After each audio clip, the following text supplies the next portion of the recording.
Bienvenue dans la présentation du module fournisseur. Vous trouvez le menu fournisseur en haut de la fenêtre Fournisseur syndic. Dans le menu Fichier, nous allons pouvoir créer une fiche fournisseur. Pour créer une fiche fournisseur, vous appuyez sur le bouton plus. Jiminy propose le premier numéro libre de vos fournisseurs déjà créés. Vous pouvez aussi taper le numéro de votre choix, à condition qu'il ne soit pas déjà utilisé. Avant de créer votre fournisseur, par la touche F4, assurez-vous que ce fournisseur n'existe pas déjà afin de ne pas effectuer de doublons de création. Vous mettez ensuite le nom de votre fournisseur sur la première ligne d'adresse, son adresse, toujours le code postal sur la dernière ligne et vous indiquez ici des codes alpha qui vous permettront de rechercher au mieux votre fournisseur, que ce soit en interrogation de fiche fournisseur lors de la saisie de vos factures.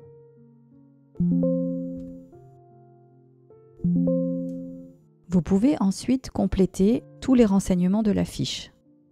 Ici, son numéro de téléphone, 3 adresses e-mail sont disponibles. En cochant la case Activer, cela permettra de choisir l'email qui sera utilisé pour l'envoi des avis de virement si ce mode de paiement est choisi pour ce fournisseur. Vous pouvez ensuite valider dans un premier temps ces informations. On vous demande ici de choisir l'activité de votre fournisseur. Votre fiche est ainsi enregistrée. À la validation d'une fiche fournisseur se crée une fiche intervenant. En effet, chaque fiche fournisseur utilisée par la partie comptable sera associée à une fiche intervenant qui sera utilisée par le service administratif pour les demandes d'intervention ou les demandes de devis par exemple.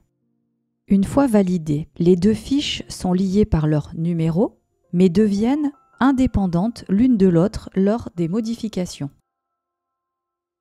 Vous pouvez donc indiquer sur votre fiche fournisseur le numéro ou l'email de leur service comptable et dans la fiche intervenant, les coordonnées du service administratif.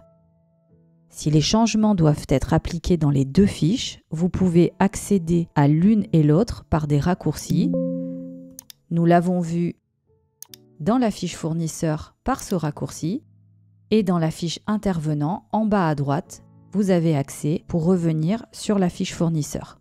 Ainsi, tous les services peuvent mettre à jour les coordonnées. Nous poursuivons ensuite les paramétrages avec le mode de règlement. Vous avez 4 choix.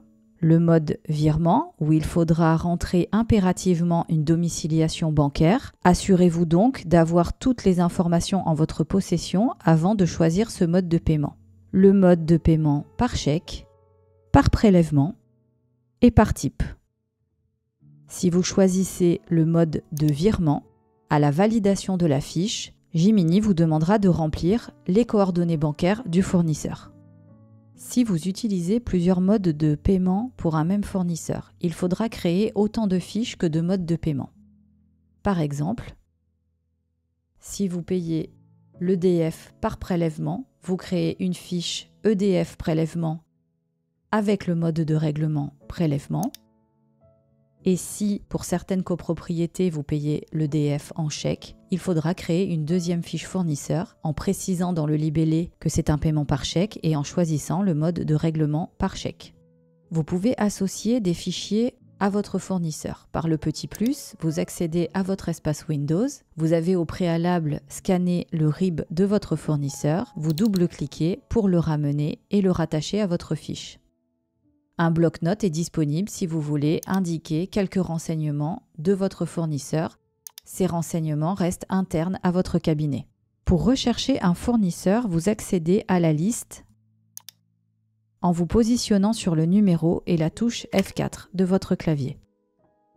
La liste des fournisseurs vous donne l'information du mode de paiement paramétré sur chaque fiche. Le C pour chèque, le V pour virement, le T pour type, et le P pour prélèvement.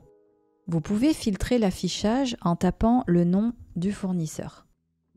Ou, à droite, vous avez possibilité de filtrer soit vos fournisseurs sans les fournisseurs cabinets, soit par les fournisseurs cabinets uniquement.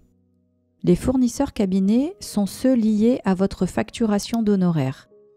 La case « Fournisseur cabinet » doit être cochée pour être utilisée ensuite en tant que filtre dans différentes recherches.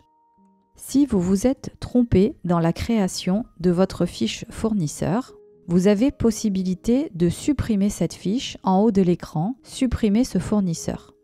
Attention, lorsque vous avez utilisé cette fiche fournisseur ou la fiche intervenant liée au moins une fois, soit en comptabilité, soit en administratif, elle ne doit plus être supprimée sous peine de déséquilibrer vos fichiers. Cette action est donc sensible et à utiliser qu'avec certitude qu'elle ne soit pas utilisée. D'autres moyens que la suppression vous permettent de ne plus utiliser une fiche fournisseur. En bas de l'écran, vous avez une option de masquer dans la recherche. Nous prenons notre fournisseur numéro 1 que nous avons masqué dans la recherche. Par la touche F4, ce fournisseur n'apparaît pas par défaut, mais sa fiche est toujours disponible en affichant les fournisseurs masqués. La case « Bloquer ce fournisseur » permet le blocage du paiement de toutes les factures en attente sur tous vos immeubles. Pour éviter que ce fournisseur soit utilisé en saisie des factures, nous vous conseillons de remplacer les codes alpha, par exemple par des X, et d'enregistrer ensuite la fiche fournisseur. À vous maintenant de choisir les options qui vous conviennent le mieux selon votre situation. En haut de la fenêtre, vous accédez à l'interrogation des comptes de ce fournisseur sur chaque syndicat. Par un double clic, cela vous permet d'interroger un compte. Par le bouton « Facture en attente de paiement », vous accédez à toutes les factures en attente de paiement pour ce fournisseur sur tout immeuble confondu.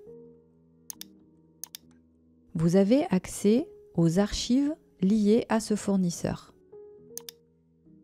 Lors des paiements, les avis de virement vont être envoyés par mail à votre fournisseur, mais vous pouvez les retrouver dans ce tableau. En passant par votre cabinet, votre avis de paiement regroupe par jour les paiements qui ont été effectués sur les différentes copropriétés. Mais vous retrouvez aussi pour ce même paiement le détail par copropriété et l'avis de virement ne reprendra ici que le virement effectué pour cet immeuble. Et enfin, pour finaliser la création de votre fiche fournisseur, vous avez en bas à droite un détail de la société qui vous permet d'indiquer différents renseignements sur votre fournisseur. Merci de votre attention et à bientôt sur nos tutos.